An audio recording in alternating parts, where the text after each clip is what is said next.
Hey everybody, welcome back to our new channel here on YouTube. It's called Real Estate Rundown. Today is December 11th, 2023.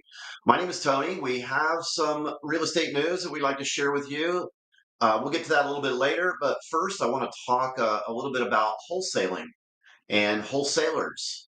If you have as a homeowner and somebody who may have at some point in time thought about selling your house, have you ever been scrolling through your social media feed or seen the signs down at the corner or ads pop up when you go to the internet and it's all about, hey, we buy houses cash, we buy houses fast cash offers. Does your home need repairs? We'll buy it as is. You've probably seen those kind of things.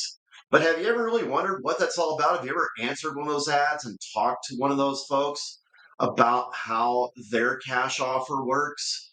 Well, a lot of people do that, and it has created quite a sizable inventory in the off market area as opposed to the on market where you hear a lot of stuff about low inventory levels and not enough houses for sale. Well, I'm telling you, here in this marketplace, the Dallas Fort Worth area market, the off market ranks, there are probably more houses for sale on the off market side than there are the on market side. But not all wholesalers are created equal, and that's a little bit about what I want to talk about. So let's get started. My name is Tony. This is Real Estate Rundown.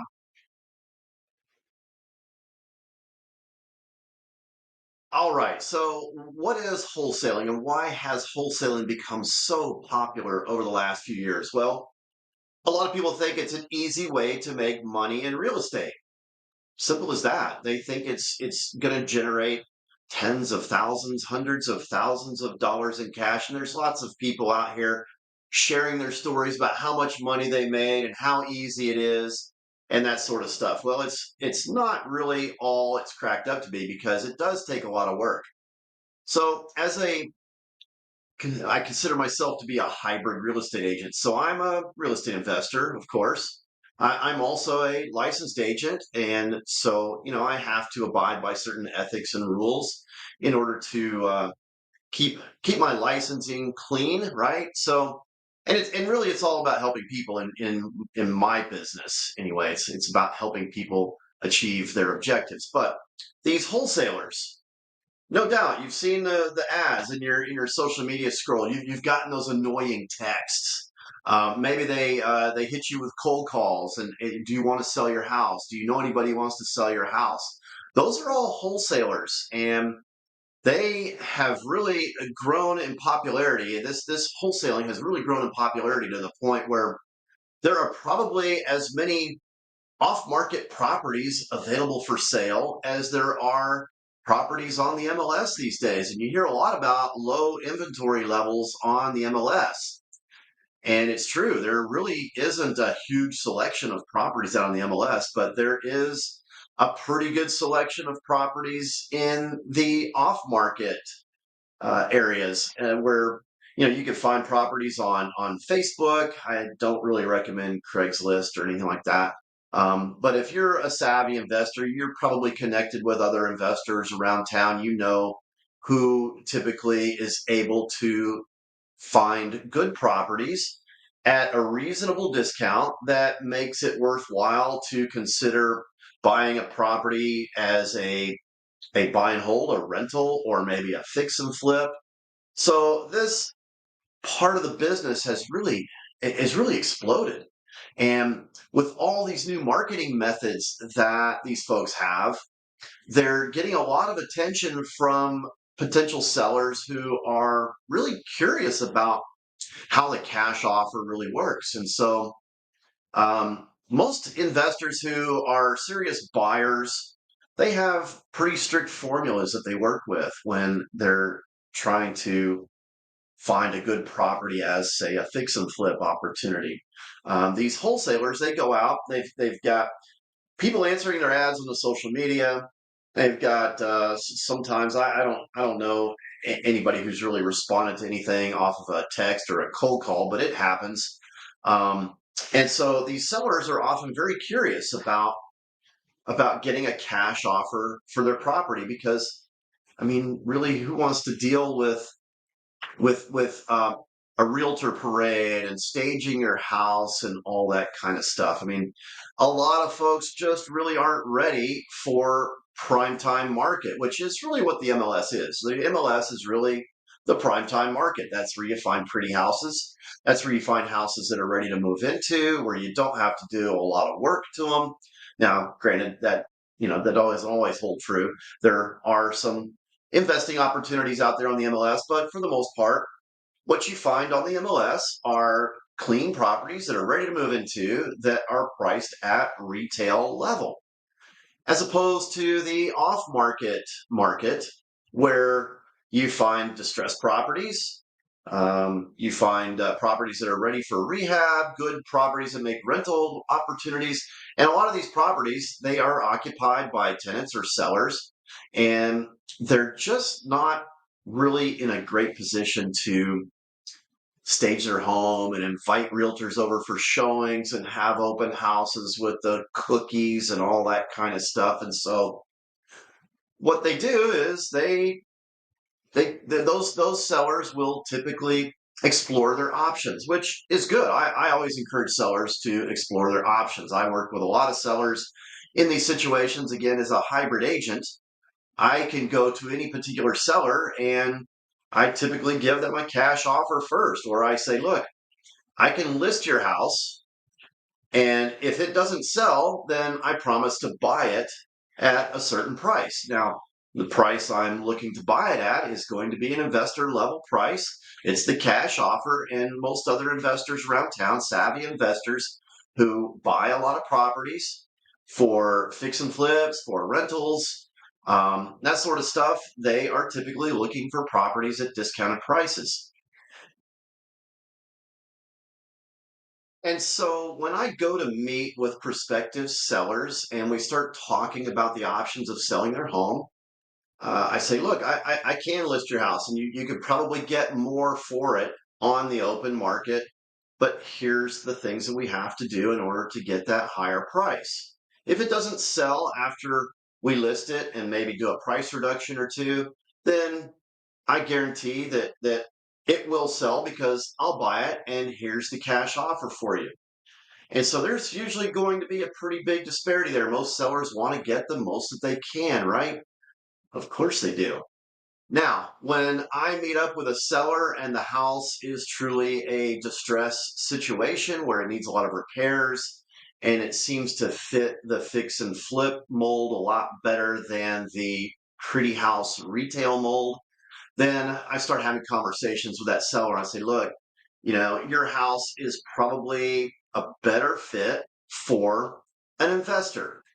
And most of the time, these sellers are going to understand. They know what they have. You know what you have as a seller in your house. If your house needs a lot of repairs, that's probably why you decided to check into getting a cash offer, right? Of course. So I guess my point is, and what I'm getting at, is that not all wholesalers are created equal.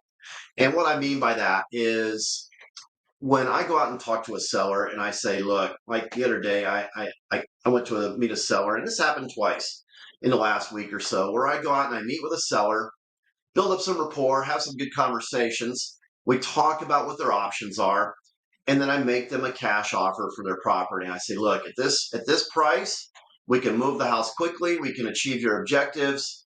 One of the houses was an inheritance deal, right? And then the other guy, he just had a lot of repairs that needed to be made. He needed a new roof on his house, needed some foundation work, needed some plumbing repairs, had a lot of stuff going on there. Lots of deferred maintenance and neglect. And so I made these folks an offer, and I said, look, I could confidently offer you this much money. We could close the deal quickly. And at that price, I would probably go and search for some of my best cash buyers, investor buyers who could come in quickly and scoop the property up. I make a little fee there, and that's the wholesale piece of it. So I put the house under contract at the cash offer price. I go to my network of buyers and I say, look, if you want to buy this house, here's your price, and that's my price with my fee added in there. Now, am I going to blow that fee out and try and make a home run every time? No, of course not. I want to move that property. I want to help that seller resolve their issues and meet their objectives. I want to help the investor meet their objectives, because if the investor isn't going to make money, then are they going to come back and buy from me next time? Probably not. So I make this offer to these folks, and the lady, listen, I'll just take the inheritance lady, for instance. And so I made her a cash offer, and she says, well, I might be able to do it if you could give me $5,000 more. And so I looked at my calculations again. I said, yeah, I could do that. I could give you the 5,000 more. I could give you the price that you're comfortable with. And she says, okay, well, let me talk to my brother. It's an inheritance deal. So she had to talk to her brother about it. Brother was unavailable to talk to us right then and there. He's out of state, so I left the appointment and followed up again later that evening. No return call, no answer call. So I kept following up the next few days to see, where they stand with their ability to sell the house at that price.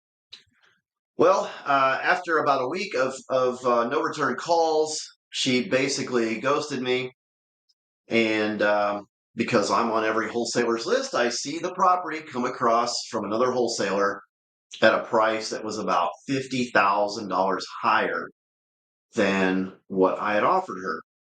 And so my first thought is, oh, well, she obviously took the higher offer. She did tell me she was talking with some other folks, but she took a higher offer. Same with the other guy who needed a lot of repairs. Made him an offer. No response after a couple of days of follow-up. Next thing you know, I see his email come over, his property come over on a wholesaler email. A lot of these wholesalers, they just blast these properties out. They try to make 20, 30, 50 grand on these assignment fees or these wholesale fees for flipping the contract, flipping the property.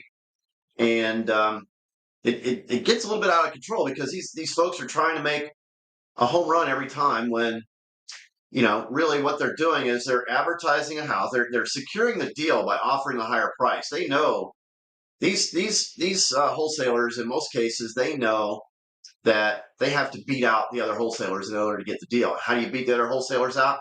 You offer a higher price. So these wholesalers, they're coming in, offering the higher prices. Then they're pushing these properties out in the off-market space and attracting other investors, holding a showing at the property, inviting people over for a 1 hour showing. And then subsequently, the best offers they get are back around the same number that I originally offered. And so now what do these wholesalers do? They have to go back to that seller and say, gee, Mr. Seller, we're going to have to ask you for a huge price reduction in order to make this deal work. Well, the seller may or may not feel very good about that. And actually, I had the one guy with a lot of repairs. He called me back after all this happened to him, and he says, "Look, I'm just not feeling comfortable with these guys, and I think I want to get out of this deal because you seem to be the guy who is shooting straight with me." So we talked a little bit about it. He says, "Well, let me go see if I can get out of this contract." And so here's the dirty secret that a lot of these wholesalers won't ever tell you. So when they get these properties under contract, then after they get the property in contract, then they will go down to the local county clerk and file a memo of contract or a memorandum, which is essentially a cloud on title. And so now, as a seller, when you go and try and get out of the contract, you can terminate the contract. That's okay, but then you won't be able to move forward with the sale with somebody else, because you're not able to convey clear marketable title until you pay these guys off to release their memo of contract that's on record. So it's kind of a bad situation for some sellers, and a very unscrupulous way for these wholesalers to ensure that they make their money one way or another. So that's basically it. I mean, they lock you in with the highest cash offer price. They lock you into a deal, and then they go and they file a memo of contract. And when they're unable to sell the house at the price that they promised you, then they're covered already because they've essentially clouded your title to the point where you can't convey the house to anybody else until you pay them to release the memo of contract. So it's not a cool deal to get stuck into. It's happened to me a couple of times. The sellers that I had previously worked with, this has happened to them a couple of times, and so now these sellers, they're very disgruntled because they don't really like the way these wholesalers are doing business. They want to get away from them, get out of the legal agreement with them, and move on and sell their house to somebody who can actually buy it. And chances are, at that point, these sellers are willing to accept a lower cash offer at that point, knowing that something like this could happen. But that's it for that particular topic. Let's go on real quick here and just get a couple of of headlines in today, and then we'll move on here. Let's see. So, here's a good one. A new bill proposing kicking Wall Street investors out of the U.S. housing market. Wow, that that's a good one. I saw another article recently, and maybe perhaps we could cover this topic on the next video. But yeah, so there's some legislators up there in Washington that think it's a good idea to restrict the big hedge fund, single family rental investor buyers, the Blackstones, Progress Residential, Amherst, those kind of big companies that routinely buy properties. And their thinking is up on the Capitol Hill is that maybe if we restrict those buyers from buying up all the houses, they think that those guys are buying up all the houses when actually they're not. They're only a small percentage of the actual transactions in the on market space.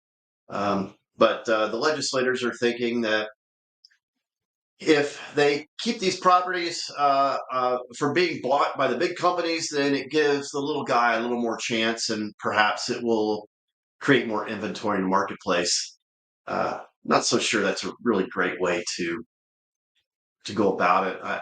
I think these big hedge funds, they're in it obviously for the money. They're very smart in how they approach their acquisition and holding of these properties. And I don't think it's really taking away too much from your average consumer buyer who wants to just buy a house for a place to live. So, hey, that's my opinion on that. And so, with that, I guess we'll just go ahead and wrap this up today. Again, my name is Tony. This is Real Estate Rundown, and today is December 11th. Hope you found this a little bit informative, and we will get together again soon. Thanks.